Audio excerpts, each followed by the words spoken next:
Hoy toca exposición del grupo académico y en esta ocasión toca el grupo de sistemas ópticos, cuya jefa del grupo es la doctora Marta Roset. Entonces pues nos van a hablar sobre los avances que han tenido de investigación en los últimos años y pues bueno, cada uno de los integrantes del grupo dará una aportación de sus investigaciones que han realizado. Entonces pues cedo la palabra a la doctora Marta. Gracias, Omar. Buenas tardes. Bienvenidos a nuestra presentación. Voy a iniciar dando un resumen del trabajo que hicimos durante los años 2016, 2017 y lo que va de 2018.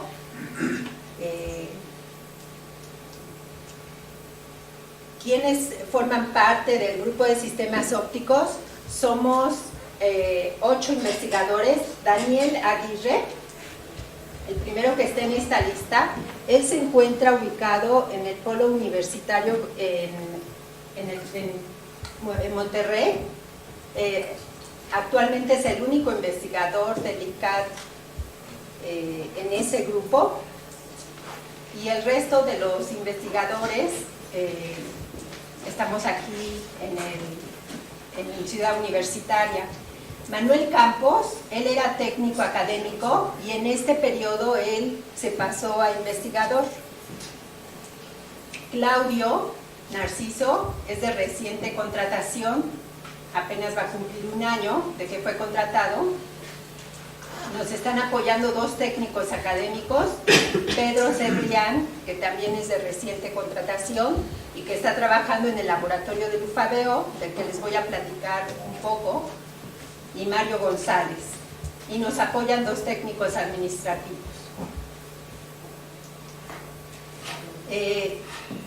Tenemos un número importante de estudiantes asociados trabajando con nosotros en los proyectos de investigación, tanto a nivel licenciatura como maestría y doctorado.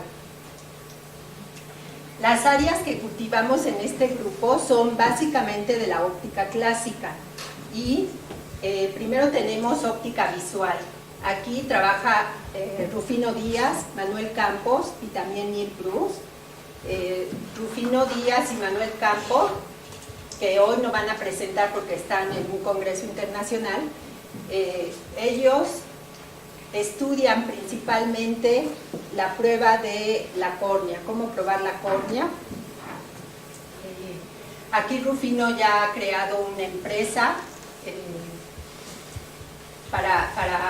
que tiene un instrumento para probar la córnea. En el área de esparcimiento de la luz trabaja Neil Bruce. Él es el único investigador que trabaja en el área de esparcimiento de la luz para caracterizar la rugosidad de superficies. En el área de polarización y birefringencia trabajamos varios investigadores, principalmente Oscar Rodríguez, Neil, Claudio, un poco yo también he trabajado, y Maximino. La teoría de la coherencia de la luz la trabaja Oscar Rodríguez. Él les va a platicar del trabajo que ha realizado en esta área. Yo trabajo en el área de diseño óptico y estoy comenzando también a trabajar en el área de pruebas ópticas, pero en la parte de pruebas interferométricas. Rufino y Manuel, que trabajan en pruebas ópticas, ellos trabajan pruebas geométricas. Y la diferencia entre estas 2 pruebas es principalmente el nivel con el que se puede probar la superficie. Las interferométricas nos permiten probar con mayor calidad o precisión. Y les voy a platicar un tema en el que estamos iniciando nuestro trabajo, que es en el pulido de superficies ópticas, en el laboratorio del UFABEO. Estos son los proyectos donde participamos como responsables, los investigadores del grupo, en estos años de 2016, 17 y 18. Estos 2 últimos son proyectos de Rufino Díaz, en donde uno es sobre la visión, óptica de la visión, un proyecto con el Laboratorio Nacional de Óptica de la Visión, y otro proyecto sobre los concentradores solares que él está trabajando. Esta es nuestra productividad en este periodo. Publicamos un número de 26 artículos en revistas indizadas. Nuestra mayor productividad es en la revista de Applied Optics, con 11 artículos. Después tenemos en Optics Express, Optics Letters, La Yosa, etc.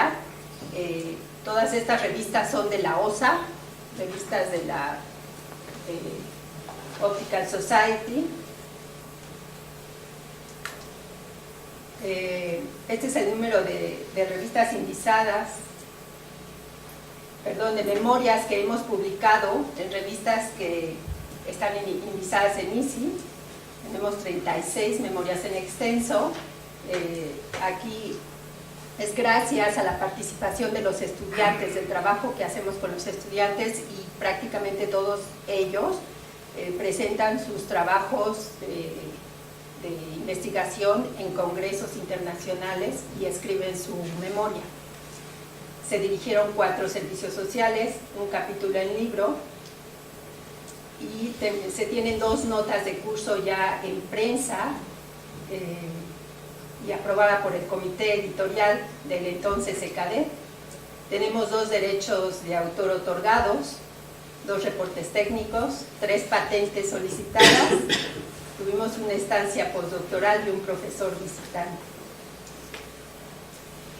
Nuestro grupo tiene muchas colaboraciones. Las más importantes son las que tenemos con los grupos del ICAT. Yo trabajo con el grupo de óptica no lineal.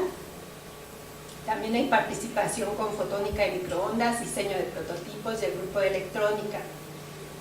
También a veces hay colaboraciones con gente del grupo de química. Tenemos colaboraciones con instituciones nacionales como es el INAOE, el CIO, la FES Cuautitlán, el Politécnico, el CICESE, el Centro de Física Aplicada y Tecnología Avanzada, la Universidad de Sonora, y también tenemos colaboraciones con universidades en el extranjero, que es con la Universidad de Arizona, la Universidad Nacional de Colombia, la Pontificia Universidad Javeriana, colaboración con un investigador en esta universidad en Australia y con otro investigador en Heriot-Watt.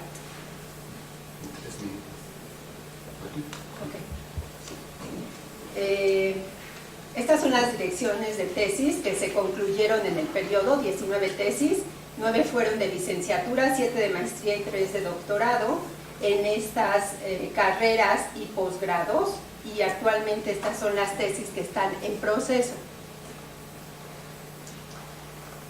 Participamos en bastantes cursos a nivel licenciatura y posgrado. Prácticamente todos los investigadores damos curso todos los semestres, si ven es en promedio 2 cursos por semestre, porque normalmente damos un curso de licenciatura y uno de posgrado. Entonces por eso es que nuestra participación es en promedio 2 cursos por semestre.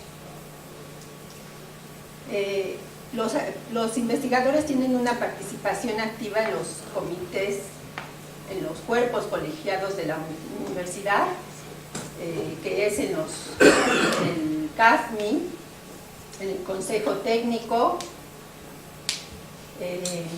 en el Comité Académico de la Licenciatura en Física, en comisiones dictaminadoras del área de las ingenierías en la Facultad de Química, en el Consejo Interno, en la dictaminadora del área de Ingeniería Eléctrica en la Facultad de Ingeniería, en la comisión del PRIDE, en la Comisión de Educación Continua y en la Secretaría Académica. También hay una participación importante como árbitros en revistas internacionales. Estas son las revistas en las que participamos como árbitros durante el periodo. Entonces hay una amplia gama en la que nos piden hacer arbitraje, además de participar en las evaluaciones de CONACYT y PAPIT. Bueno, finalmente, en este periodo los investigadores recibimos unas distinciones que son importantes. Maximino fungió como editor asociado del SPI de Newsroom en el área de diseño óptico e ingeniería. Neil es el topical editor de la revista Applied Optics, también en esta revista es de la OSA, y él es el editor en el área de polarización y esparcimiento de la luz. Yo soy topical editor de la revista Applied Optics y también de la OSA en el área de óptica geométrica y diseño óptico.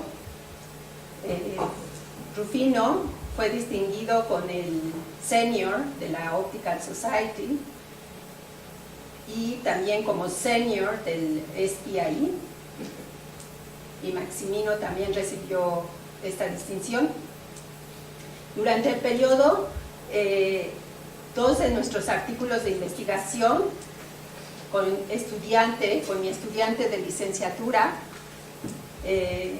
apareció en la lista de los artículos más bajados en el área de óptica física de la YOSA en el año 2016, y uno de nuestros artículos que publicamos Jesús en colaboración con el investigador de la Universidad de Heriot-Watt fue seleccionado para su publicación en una revista virtual de óptica biomédica de la OSA. Bueno, con eso termino la presentación del grupo. Voy a darle la palabra a Maximino para que les comente brevemente su trabajo.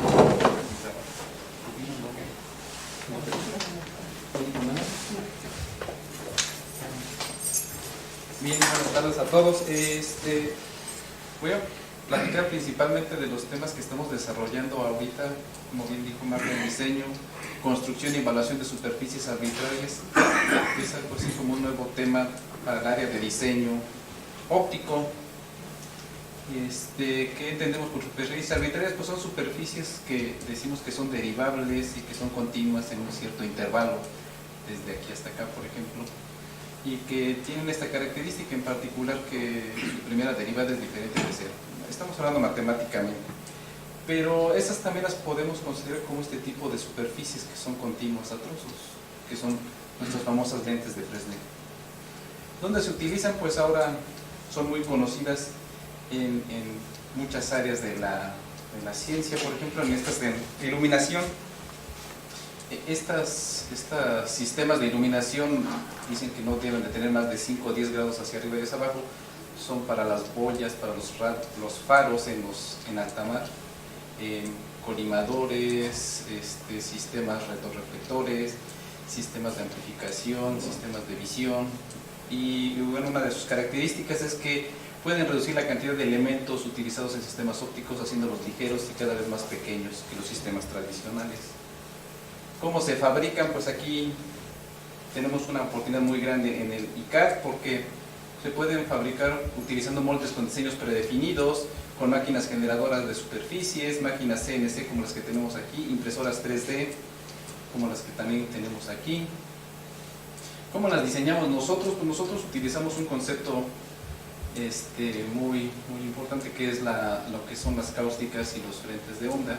Y la cáustica de una curva C, en este caso es esta curva C por reflexión, es la envolvente de todos los rayos emitidos desde una fuente puntual S después de reflexión o refracción. O alternativamente es la curva que contiene los centros principales de la curvatura, que contiene el frente de onda. Este es nuestro frente de onda y sus centros de curvatura están obtenidos en esta curva. Hemos obtenido las ecuaciones. Sí, esta es una versión vieja que había dado, pero no hay problema. Hemos obtenido las ecuaciones que nos representan cómo se refracta la luz fuera de estos tipos de superficies. Estas superficies muy importantes porque ya dejan de ser las tradicionales lentes que conocemos, también las aplicamos para lentes, son de este estilo con simetría de revolución alrededor del eje óptico y pueden aplicarse para sistemas de iluminación inteligentes. Esta condición aquí, cuando esto es menor que 0, nos da la imposición de reflexión total interna, donde la luz ya no pasa. Y esta condición asociada nos puede reducir la reflexión total interna para tener máxima emisión. Por ejemplo, si las consideramos un caso particular para lentes, que es el caso más simple para lentes asféricas, tendríamos un sistema condensador donde aquí tenemos la concentración de luz, o tenemos sistemas que pueden reducir la aberración esférica para sistemas formadores de imagen, como lo podemos ver aquí. Y la cáustica puede ser para un condensador, son de este estilo de curvas, y la cáustica para sistemas formadores de imagen solo es una curva con una cúspide aquí, donde aquí tendríamos el foco. Si hacemos las transformaciones adecuadas, esto lo podemos ahora asociar a nuevas curvas para concentradores solares. En particular, estamos tratando de entrar ahora a lo que son concentradores parabólicos compuestos, que ya nos evitamos esta idea de tener solo parábolas, sino más bien son parábolas compuestas, son unas curvas un poco más complicadas, donde la envolvente está aquí en el área del concentrador. Esta es la cáustica y bueno, son unas curvas muy bonitas, donde ya estamos implementando esto. Aquí hay muchísima área de trabajo porque ahora, por ejemplo, gente del Politécnico que se dedica a fármacos están tratando de implementar esto en concentradores solares para hacer la fotodegradación de nuevos fármacos. La gente del CIMESTAF en Saltillo, estamos trabajando con ellos para hacer fotodegradación de contaminantes, principalmente para minas. Y entonces aquí están ya nuestros primeros prototipos, estamos trabajando en eso. También tenemos para lentes de Fresnel, entonces una lente normal la dividimos a trozos y entonces la podemos hacer tan pequeña como para hacer una lente de Fresnel. Lo mismo nos la podemos llevar ahora, pero para espejos, en lugar de tener espejos muy grandes, tener espejos tipo de Fresnel. Esto mismo lo podemos aplicar ahora, pero para la propagación de ondas a través de superficies arbitrarias. Y en superficies arbitrarias podemos considerar lentes asféricas, donde aquí podemos ver la propagación de los frentes de onda a lo largo del eje óptico. Y superficies más complicadas son las placas compensadoras del frente de onda, que son de este estilo. Tenemos una con nosotros, es una lente tipo que le llamamos una placa correctora tipo Zernike. Y entonces ahora las cáusticas y los frentes de onda son un poco más complicados. En matemáticas diríamos los jacobianos de estas cosas. Y bueno, para sistemas más inteligentes. Y una aplicación de esto es las pruebas. Entonces podemos colocar ahora los sensores en diferentes regiones. No limitarnos a tener regiones de las pruebas tradicionales colocadas siempre aquí en la distancia focal. Nosotros podemos colocar nuestro sensor en distancias arbitrarias y, por ejemplo, diseñamos pantallas nulas. Esto es lo que queremos ver y esto es lo que le tengo que poner frente de la lente para ver siempre este patrón. Entonces, vean cómo se van cambiando los patrones que tengo que poner para ver siempre esto. Estos, como bien dijo Marta, que por cierto este también estuvo en los más descargados del año 2016.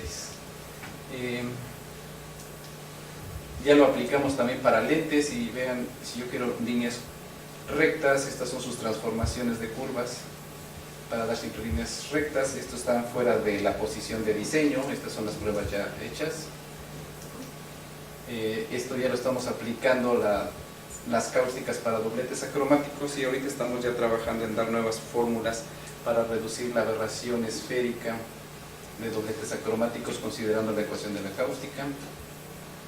¿Qué estamos en proceso? Estamos en proceso de los nuevos prototipos de concentradores solares, las placas correctoras de frente de onda de este estilo, y en el Laboratorio Nacional de Óptica de la Visión, Marta bien comentó que Rufino tiene dos proyectos, bueno, sí tiene dos proyectos, pero estamos colaborando varias personas, no solo es Rufino, es Manuel y Rufino, estamos trabajando en el Semiesol.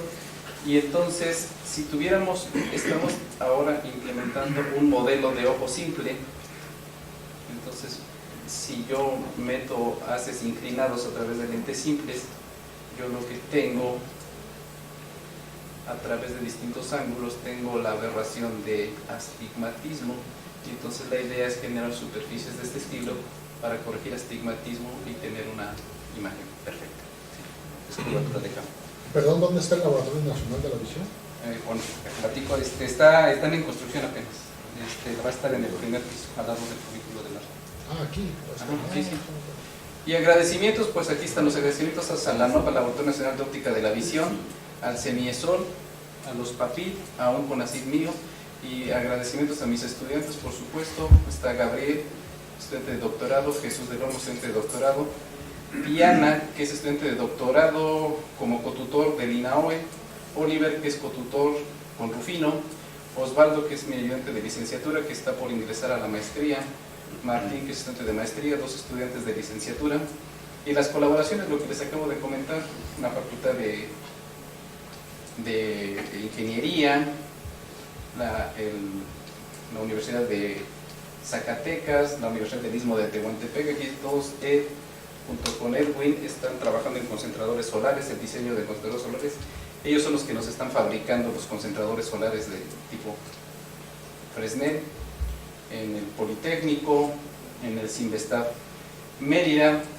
Y la doctora Fabiola Méndez es una cátedra CONACYT, pero ella también colabora con el Instituto de Ingeniería, que vamos a someter un proyecto de PAPIT para lo que es fotodegradación de contaminantes.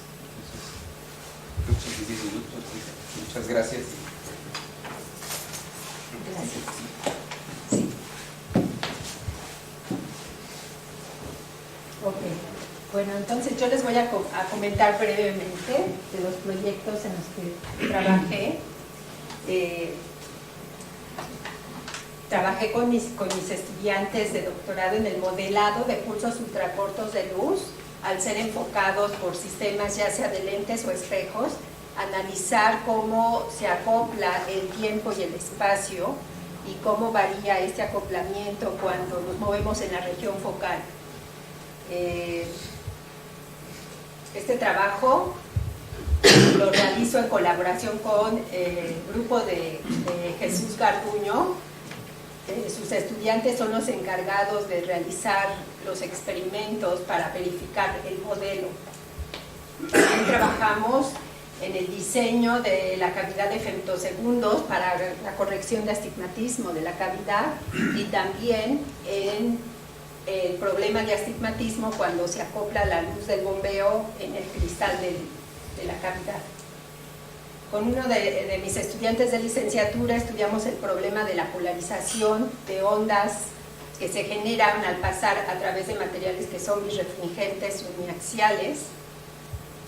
Este es un problema fundamental que se resolvió porque normalmente en la literatura se cree que los estados de polarización siempre son ortogonales, y se obtuvieron ecuaciones para demostrar que no siempre es el caso.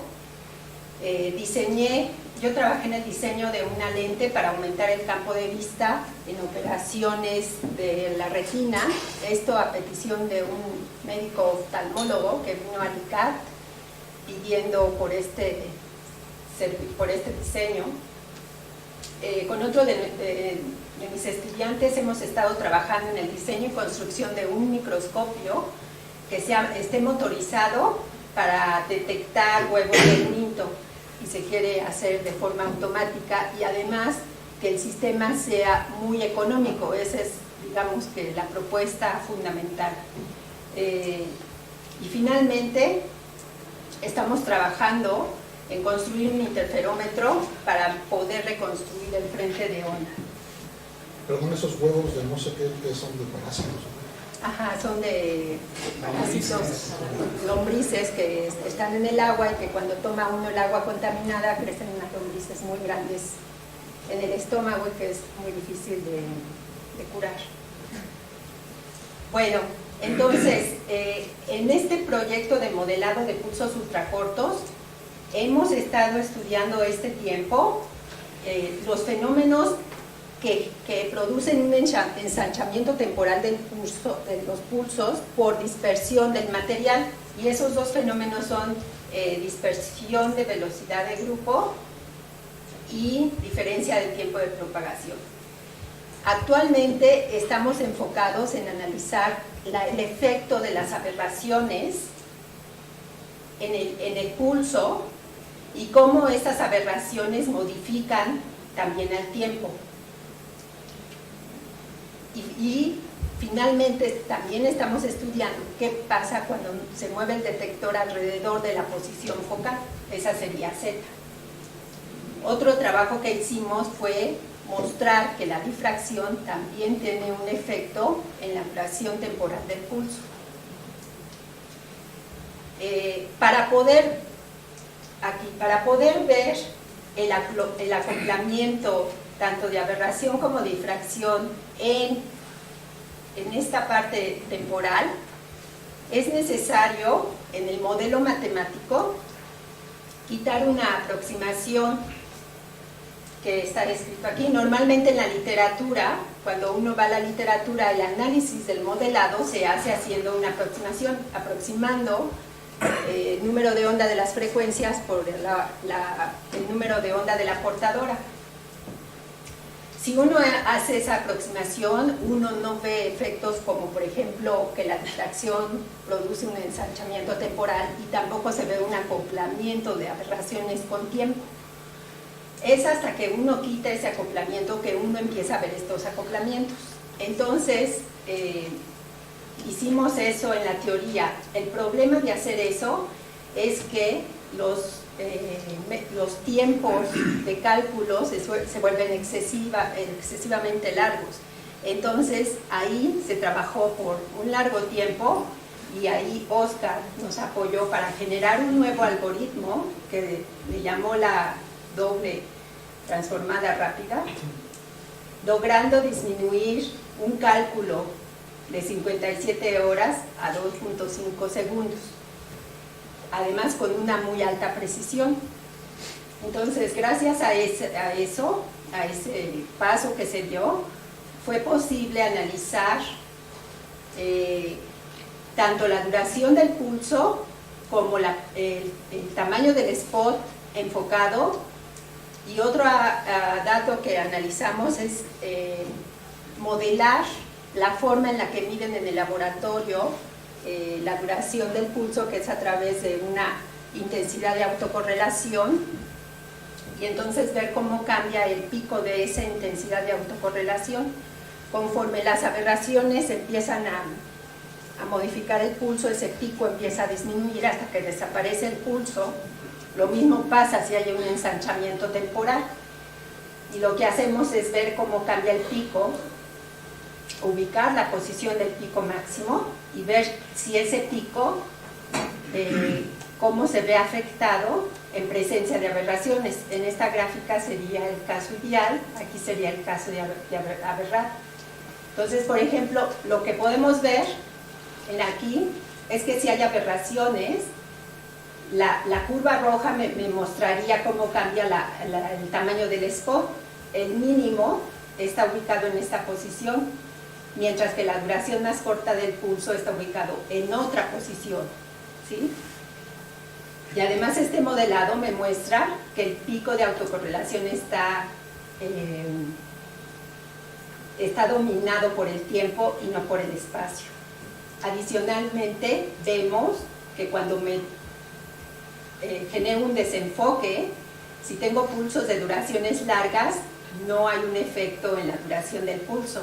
En cambio, cuando voy a duraciones cortas, empezamos a ver una variación en la duración del pulso, aun cuando el sistema sea ideal.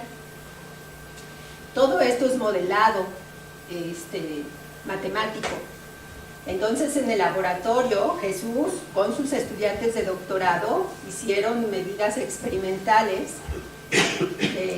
gracias a Gustavo, que construyó un láser que generaba pulsos de 57 femtosegundos. Este fue el láser que se usó para el experimento. Y Pablo, que fue otro estudiante de Jesús, hizo el experimento para poder medir en la región focal de diferentes lentes. Aquí mostramos una lente asférica, un doblete acromático y dos objetivos de microscopio. Entonces, en estas gráficas que son resultados experimentales, la curva verde muestra cómo cambia la duración del pulso alrededor del foco y la curva azul muestra cómo cambia el pico de autocorrelación. En este experimento no era posible medir el tamaño del spot. Ese es un trabajo que actualmente se está haciendo en el grupo, tratando de montar un arreglo donde se puedan medir las tres cantidades de forma simultánea. Pero bueno, al menos aquí vemos que efectivamente la duración del pulso, que sería esta curva verde, no cambia cuando nos desenfocamos, ¿sí? Entonces, eso verificaría el modelo experimental. Otra cosa que hicimos fue modelar la forma de compensar la dispersión de velocidad de grupo usando un par de prismas, y con este software entonces ayuda a los estudiantes en el laboratorio para poder montar el compresor de los pulsos. Entonces aquí ellos meten datos de acuerdo a lo que tengan en su experimento y les da los resultados de cómo tienen que arreglar los prismas para poder compensar la dispersión de velocidad de grupo. Este es un arreglo que se analizó, que fue tanto la cavidad para compensar el astigmatismo como el problema del bombeo, también para corrección de astigmatismo. Este fue el estudio que hice con mi estudiante sobre,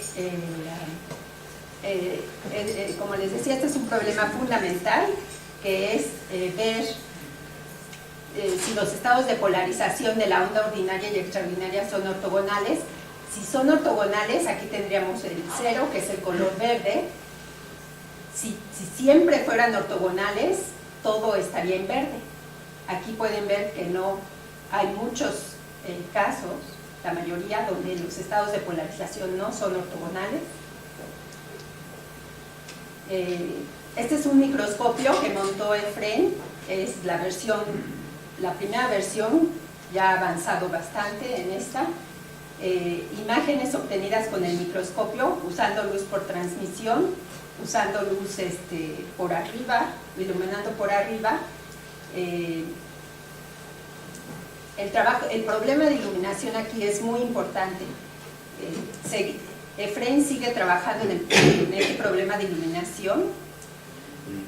Y bueno, aquí lo que se ve en esta imagen es cuando se ilumina por arriba. Como ven, la estructura del huevo pues prácticamente no se ve. En cambio, cuando se ilumina por transmisión, podemos ver hasta la membrana del huevo, ¿sí? Entonces, pues, ¿la resolución depende de los lentes que usas para el microscopio? Sí. Sí, exactamente. ¿Es con luz blanca? Este es con luz blanca. Sí. Bueno, con eso termino una breve presentación de lo que yo hago. Ahora voy a pasar a presentarles lo que se ha hecho en el laboratorio universitario de fabricación de equipos ópticos, donde tenemos a Pedro trabajando en este laboratorio. ¿Cuál es el objetivo de este laboratorio? Es poder hacer óptica que normalmente no podemos comprar. Uno de los objetivos con Jesús es poder fabricar láseres que generen pulsos de muy corta duración. Actualmente en el laboratorio se han logrado fabricar láseres que generan pulsos de hasta 20 femtos, pero el estado del arte ya venden láseres que generan pulsos de hasta 6 femtosegundos. El costo de uno de estos láseres es aproximadamente de unos $200,000. Entonces,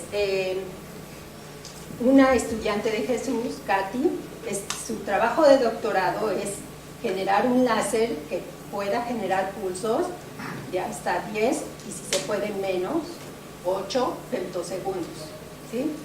Pero para lograr que ese láser funcione, se necesitan varias cosas. Primero, para tener ese tipo de láseres ya no podemos comprar la óptica. Los fabricantes de estos láseres los protegen y hay ciertas componentes del láser que ya no venden, precisamente para poder proteger su producto.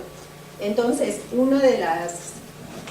por ejemplo, esta ventana, este es un prisma que va a utilizar Katy para mejorar la estabilidad del láser y poder ampliar el ancho de banda y poder llegar a esas duraciones, pero este prisma ya no se lo venden.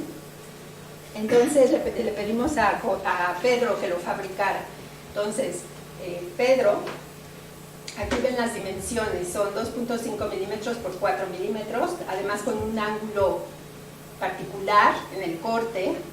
Entonces, y además tiene que estar pulido a calidad óptica, estamos hablando de fracciones de la longitud de onda de la luz. Entonces, aquí muestra Pedro el procedimiento que siguió para fabricarlo. Debo decirles que en el laboratorio solo tenemos pulidoras, no tenemos ni cortadora ni generadora. Entonces, todo este proceso de corte y generación se fue a realizarlo al NAOE, ahí nos están apoyando. Entonces en el NAOE, bueno, aquí muestra la herramienta que usó para el corte, el primer corte que hizo. Después de aquí pasó a cortar la forma que se necesitaba comparado con un dibujo aquí de 1 peso para que vean las dimensiones. Posteriormente pasó al proceso de esmerilado, en donde utiliza abrasivos, donde va bajando el tamaño de la partícula desde 40 micras hasta 5 micras, ¿sí? Y posteriormente pasa a la prueba de pulido y prueba óptica. Este es un proceso que es simultáneo, hay que pulir, probar, pulir, probar. La parte de pulido ya hizo trabajo aquí en el ICAT, porque aquí ya tenemos pulidora. Entonces, aquí ya usa un tamaño de partícula de 1.4 micras. Y aquí pasó muchas horas en este proceso. Aquí muestra ya, bueno, aquí él dice que finalmente, después de aproximadamente unas 80 horas de trabajo, logró obtener un pulido de las superficies. Aquí lo ven ustedes en este interferograma. Pueden ver, las superficies son las de este cuadro que se muestran aquí adentro, prácticamente líneas rectas. Entonces es aproximadamente un lambda sobre 8, una calidad suficiente para que pueda ser usado en la cavidad del láser. También Pedro se estuvo capacitando en el manejo de la máquina de pulido que tenemos, que es de control numérico. Aquí el problema que tenemos es que no tenemos interferómetro, y por eso es que estamos en el proceso de construir un interferómetro para poder hacer la prueba de la superficie y poderle decir a la máquina cuál es la forma de la superficie y que la pueda ir corrigiendo. En este pueden ver lo que se logró sin interferómetro, o sea, lo hicieron con un interferómetro, un FISO. Llegaron a una calidad de aproximadamente de lambda sobre 2, que se muestra el patrón de interferencia. Se usó una superficie de referencia que está pulida lambda sobre 20, plana, y así fue como se midió la superficie que se estaba puliendo. Y este es el trabajo en el que este año y el que sigue esperamos poder avanzar, pero para eso necesitamos construir el interferómetro. Está las compras en proceso para poderlo fabricar. Y con eso termino, le dejo la palabra a mí.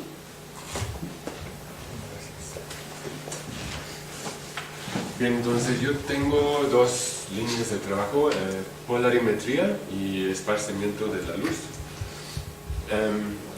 El primero que voy a platicar es polarimetría, que hemos dedicado mucho tiempo a eso últimamente. Y ese viene de un proyecto de esparcimiento que queríamos medir la polarización de la luz esparcido. Este tiene muchas ventajas, te da mucho más información sobre la superficie, sobre la geometría, sobre el material de la superficie. Entonces compramos, pues ya hay sistemas más modernos que ya no tiene uno que utilizar las placas retardadoras y rotarlos y todo eso. Puede uno utilizar retardadores variables de cristales líquidos. Entonces compramos unos de esos retardadores, compramos con todo su software y resulta que no servía para nada, no podías usar el software para medir polarización, que es lo que nos vendían esa cosa. Entonces empezamos a desarrollar nosotros los métodos para medir la polarización. Y hemos podido publicar bastantes artículos sobre eso porque sí es un área que está creciendo ahorita, hay muchas aplicaciones, desde microscopía con polarización, percepción remota, pues hay hasta proyectos en el espacio, ¿no?, para medir otras cosas en el espacio.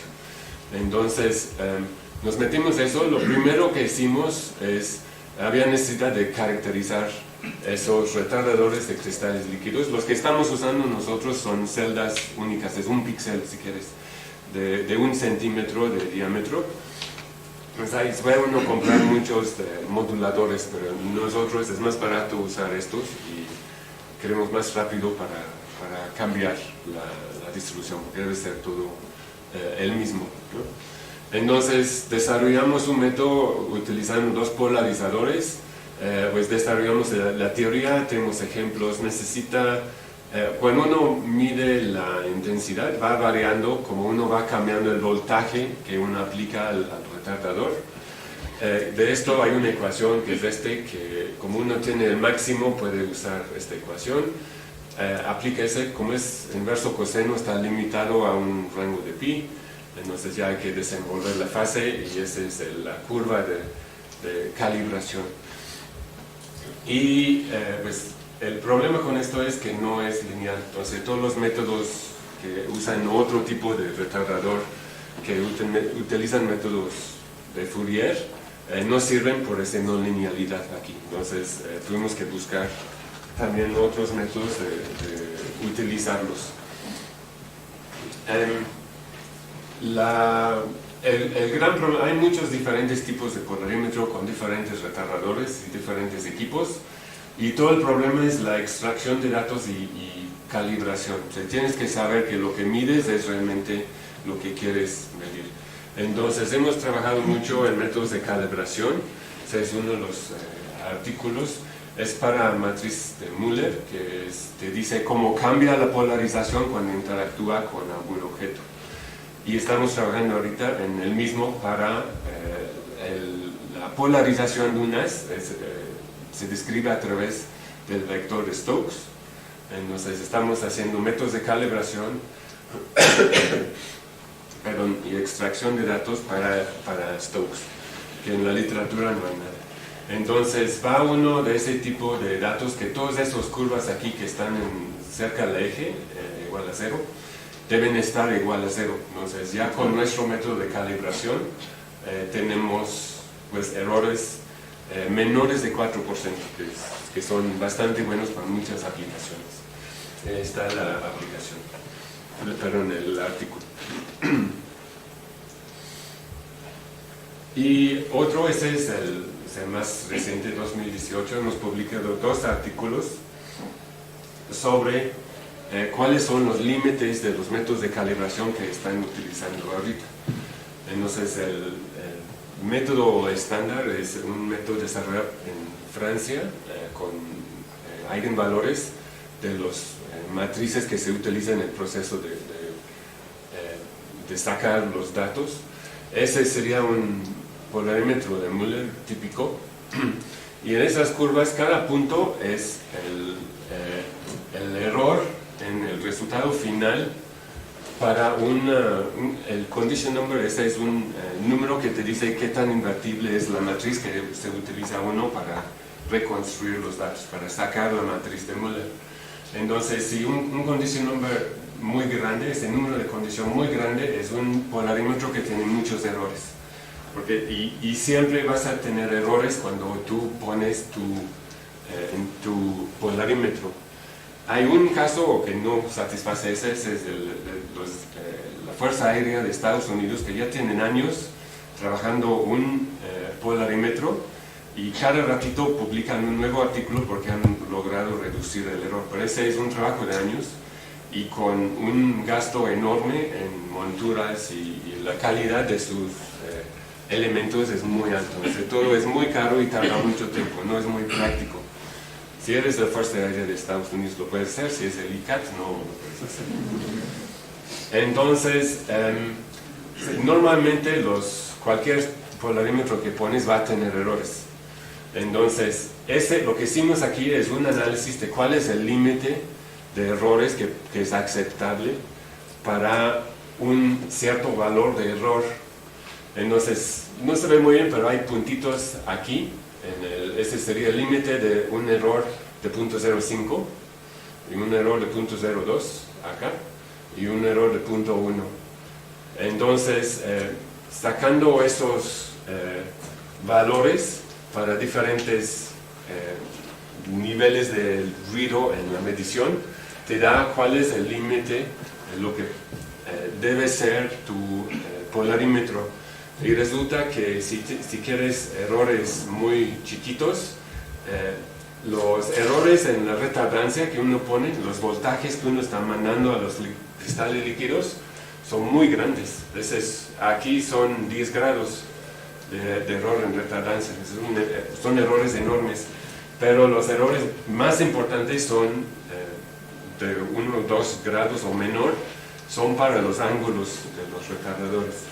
Y resulta que cuando usas esos retardadores hay movimientos de ese ángulo de donde está el eje de retardancia cuando cambias el voltaje. Entonces, primero mostramos que hay límites de los métodos tradicionales, que fue importante.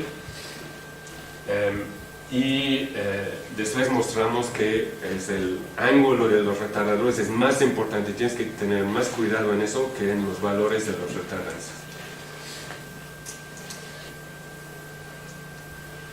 Y esparcimiento.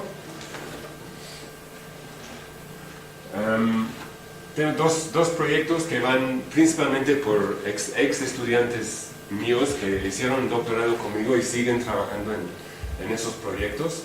Uno es para aplicaciones médicas de tratar de observar objetos adentro del tejido. Entonces tenemos una muestra que en este caso es leche diluido y con tinta para simular las propiedades del tejido. Y resulta que para formación de imagen normal, si uno pone un objeto, lo quita, pone otro objeto, lo quita y luego pone los dos objetos, la imagen de uno más la imagen del otro debe ser igual a la imagen de los dos. Y ese es lineal. Pero en este caso no es lineal, demostramos que no es lineal. Y ese viene porque uno puede calcular, mandamos un pulso de luz a la muestra y un pulso de luz sale. Y ese pulso de luz, por los tiempos que tiene, son nanosegundos, podemos calcular que si ese es 5 centímetros de ancho, la distancia que viaja la luz es 2 metros en promedio. Entonces, la luz aquí adentro va por todos lados. Entonces, si yo pongo un punto aquí, un objeto aquí, la luz y otro objeto aquí, la luz que pasa por ese punto, que es el que queremos, también va a pasar por el otro. Entonces, por eso no es lineal, están acoplados. Y ese fue con Eduardo Ortiz, que ya está en la Universidad de Sonora, hicimos ese trabajo. Y otro trabajo que es interesante es lo que mencionó Marta de la parte de óptica visual. Estamos estudiando el esparcimiento en el ojo, en particular por cataratas. Y resulta que, porque hay mucho interés en hacer sistemas automáticos, que no depender de un médico que está observando ver cuál es el estado de las cataratas. Entonces, tenemos un modelo del ojo, tenemos en este columna es el ojo que llega a la retina con diferentes tamaños de partículas, no recuerdo cuántos, pero hay como 100.000 o 200.000 partículas, algo así. Y puedes ver que cuando cambia el tamaño de las partículas afecta mucho la distribución en la retina, y eso es lo que va a afectar la visión. Entonces resulta que afecta más el tamaño de la partícula, de la catarata, que el número de partículas. Y resulta que la luz que luego sale del ojo, es el que está esparcido en la retina, no tiene información, es porque hay tanto esparcimiento de la retina. Entonces, la luz que regresa no te da suficiente información para saber información sobre las cataratas. Entonces, ese es todo mío. Paso a Oscar.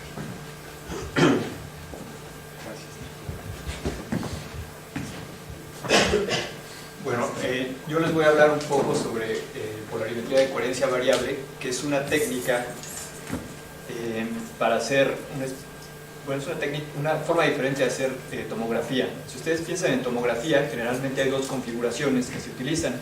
En una ustedes tienen un objeto fijo, tienen una fuente y un detector, y giran estos alrededor del objeto para obtener todas las secciones transversales que necesitan para hacer la reconstrucción.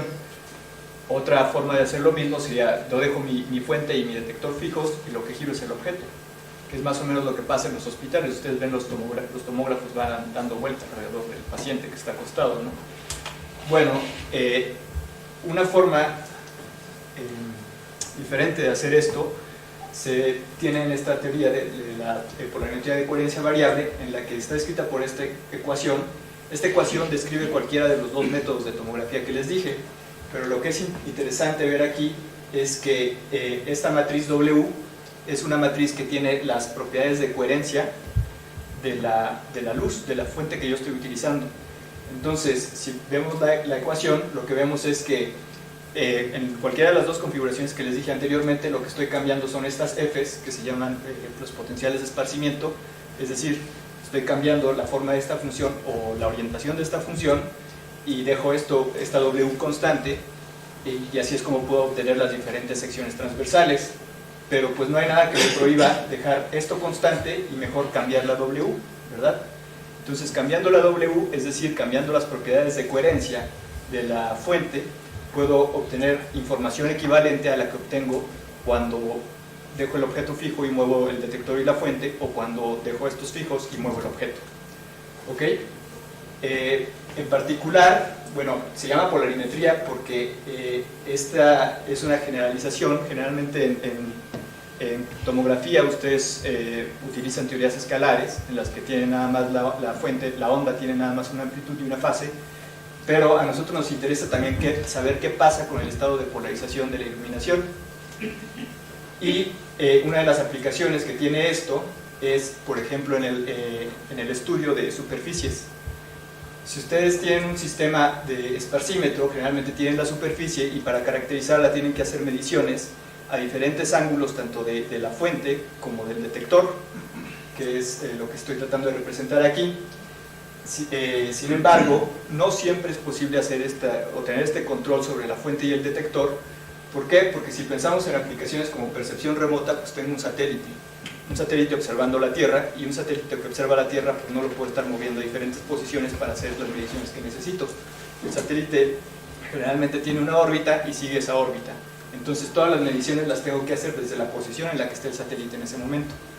Y esto se puede lograr usando la teoría que les presento, ya que según esta teoría puedo hacer las mediciones sin mover mi fuente y mi detector de una posición fija, y esa posición puede ser incluso la misma para los dos.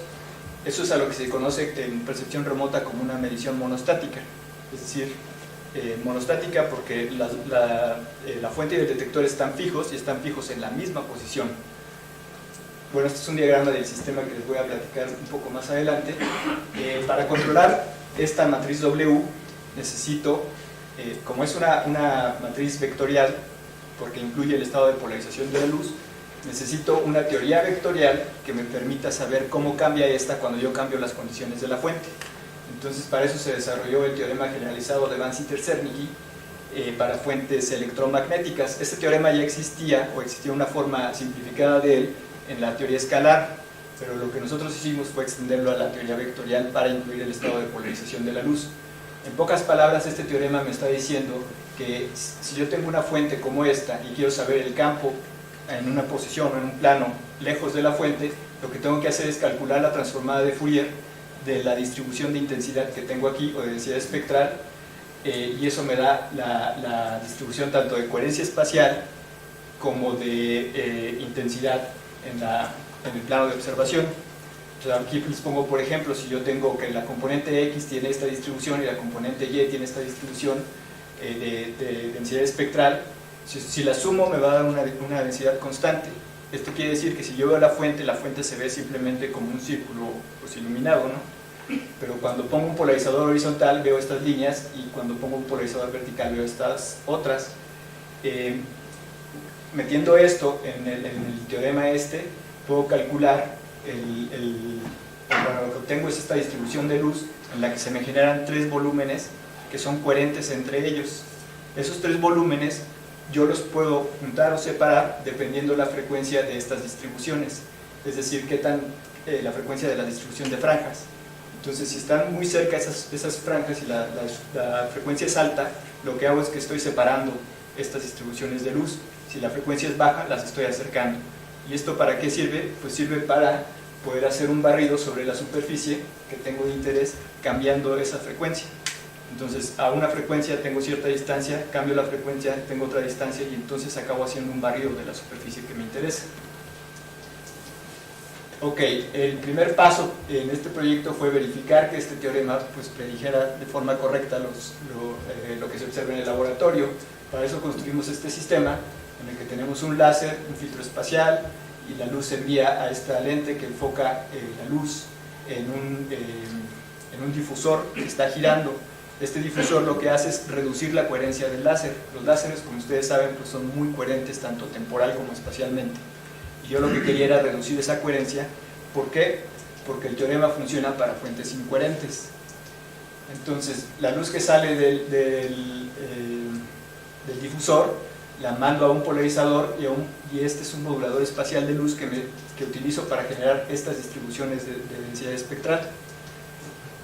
Esta lente toma la transformada de Fourier de lo que me produjo el modulador espacial de luz, y entonces en el foco, en principio, yo tengo lo que me predice esta teoría.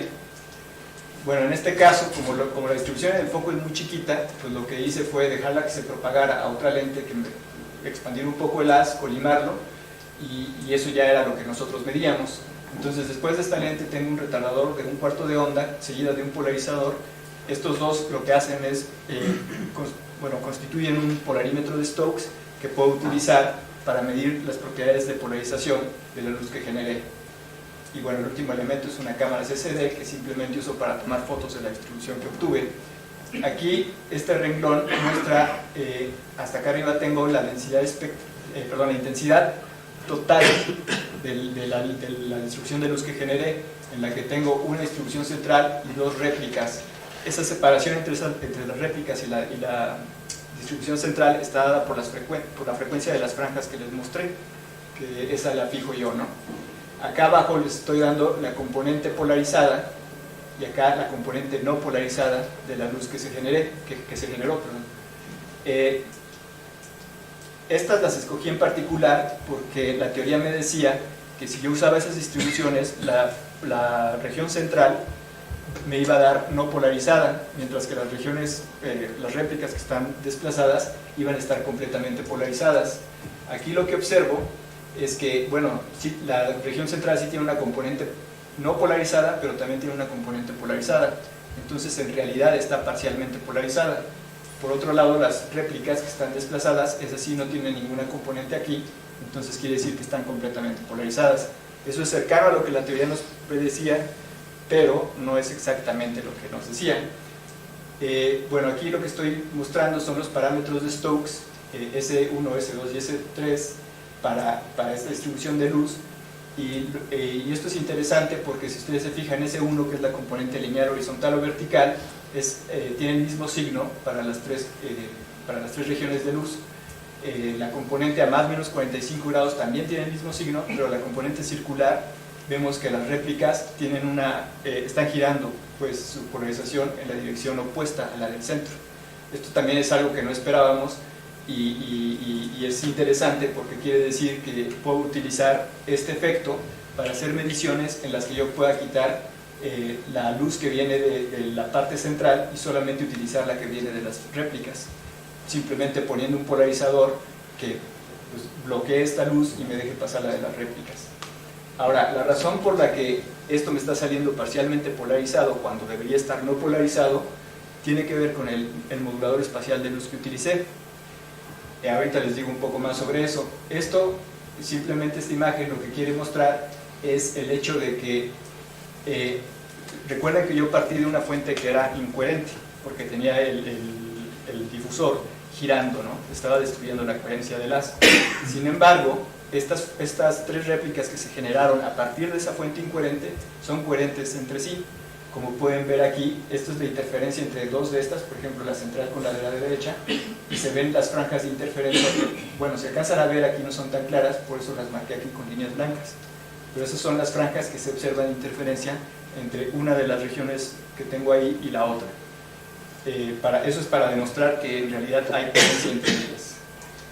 Bueno, les decía, lo que la teoría me predecía era una matriz como de este tipo, en la que el hecho de que estos elementos que están fuera de la diagonal no tengan una bolita en el centro, quiere decir que la luz está no polarizada.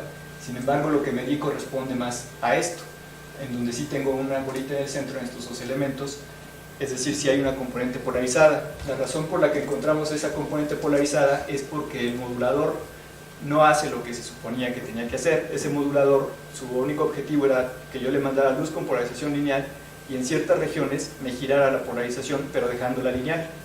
Y en realidad lo que está haciendo el modulador es que sí me la está girando, pero también está cambiando el estado de lineal a elíptico. Y eso es lo que generó esa componente polarizada en donde no debería haber una componente polarizada. Y bueno, dirán, entonces ¿por qué utilizaste ese? Pues porque fue para el único que me alcanzó, la verdad.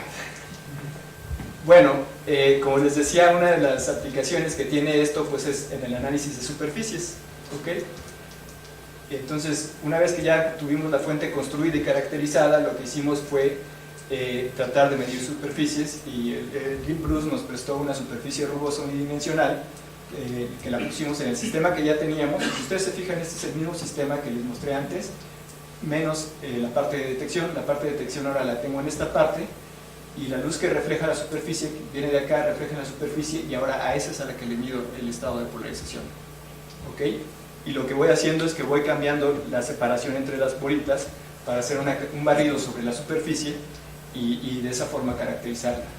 Y bueno, esto es parte del trabajo que hizo Alejandro Franco para su tesis de maestría, y estos son los resultados que obtuvo para los 4 parámetros de Stokes a diferentes separaciones de las bolitas. Entonces acá empezamos con cuando están más cerca y hacia la derecha conforme se van alejando. Aquí lo que hicimos fue identificar los picos de la señal que estábamos midiendo, y esos los tratamos de relacionar con el perfil de la superficie para ver si era posible reconstruir el perfil de la superficie o estimar el perfil de la superficie a partir de estas mediciones. Y bueno, se utilizaron 2 superficies, esta es una de ellas, esta es la otra, y lo que encontramos al final es que para una de ellas la distribución esta de picos que medimos es muy cercana o está muy relacionada con la distribución esperada de acuerdo a los parámetros que tenemos de las superficies que se midieron. Estos parámetros se midieron utilizando un perfilómetro y mecánico, y bueno, lo que nosotros medimos con el sistema, por ejemplo, para esta que tiene una sigma t, que es una distancia de correlación de 6.75 micras, lo que nosotros esperábamos de consideraciones teóricas es que los picos en las distribuciones que les mostré, que medimos, fueran alrededor de 2 veces esto, o sea que fueran alrededor de 13 micras más o menos. Y los que medimos, bueno, están en ese orden, están en 11.39, 12.98, 12.62 y 12.89, entonces es más o menos lo que esperábamos. No es exactamente lo que esperábamos. ¿Por qué? Porque esta consideración teórica es para toda la superficie, digamos, y nosotros solo medimos, si ustedes se fijan aquí, pues hasta como 180 de 160 micras, o sea, solo medimos una parte muy chiquita de la superficie.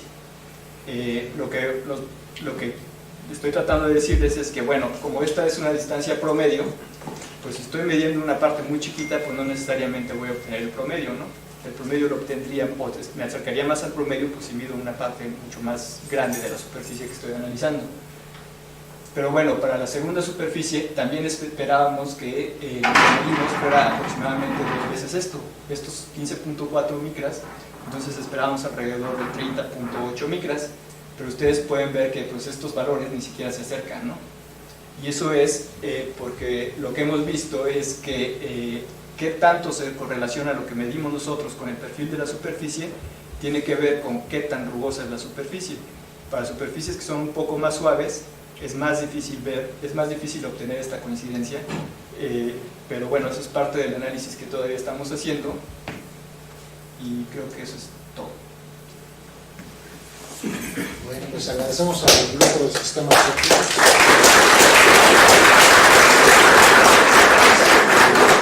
Estamos pasados de tiempo, pero si alguien tiene alguna pregunta, pues carpeteo de los expositores. Adelante.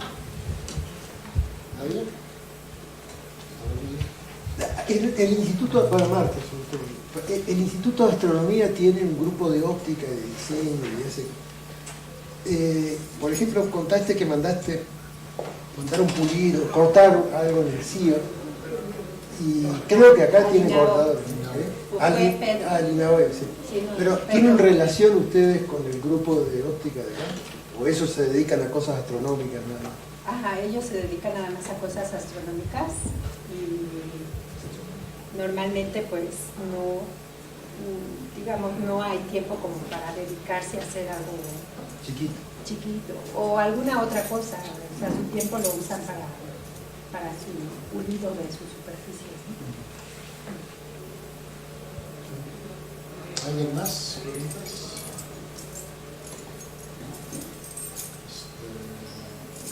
Yo tengo una para mí, eso de la Fuerza Aérea de Estados Unidos lo usa para detectar si los están tarjeteando con un láser a los aviones, para saber el láser que está ahí. Ellos tienen mucho interés en medir el cielo para ver si hay humedad o hay aerosoles en el aire para sus cosas. Y también para percepción remota, ¿no? Es ver desde un avión, un satélite a la Tierra, de qué puedes decir sobre qué hay en la Tierra. Usan mucho eso. Muy bien, pues si no hay más preguntas, avancemos.